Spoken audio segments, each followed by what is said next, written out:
उत्तर महाराष्ट्राच्या राजकारणाचा केंद्रबिंदू असलेल्या नाशिकच्या राजकारणात सध्या मोठे उलथापालथ सुरू आहे। शिवसेना ठाकरे गटाचे माजी महापौर विनायक पांडे यांनी येथील यतीन वाघ हे आज भाजपमध्ये पक्षप्रवेश करतात। त्यातच विधानसभेवेळी तिकीट नाकारल्यानं तडकाफडकी भाजपला रामराम ठोकत महाराष्ट्र नवनिर्माण सेनेत प्रवेश करणारे विद्यमान महाराष्ट्र नवनिर्माण सेना प्रदेश सरचिटणीस दिनकर पाटील हे देखील आता भाजपवासी होत असल्याचं पाहायला मिळत आहे। सध्या ते भाजपमध्ये प्रवेश करण्यासाठी आपली पत्नी आणि मुलासह भाजप कार्यालयात उपस्थित आहेत। त्यांनी मी कुणावरही नाराज नव्हतो आणि नाराज राहणार नाही असं सांगितलंय। अरे भाई सरकार आश्वासनाची काय गरज आहे? काम करणाऱ्या माणसाला आश्वासन घ्यायचं नसतं। पण आपण गिरीश महाजनांवर नाराज होऊन पक्ष सोडला कोणावरच नाराज नाहीये।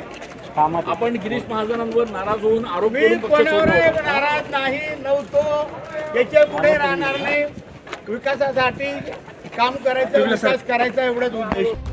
भाजपचे जुने कार्यकर्ते त्यात मनसेचे प्रदेश सरचिटणीस दिनकर पाटील यांनी पुन्हा भाजपची वाट धरल्यानं नाशिक शहरात उलटसुलट चर्चांना उधाण आलंय। 9 न्यूज महाराष्ट्रासाठी प्रतिनिधी अमोल वाघमोडे, नाशिक।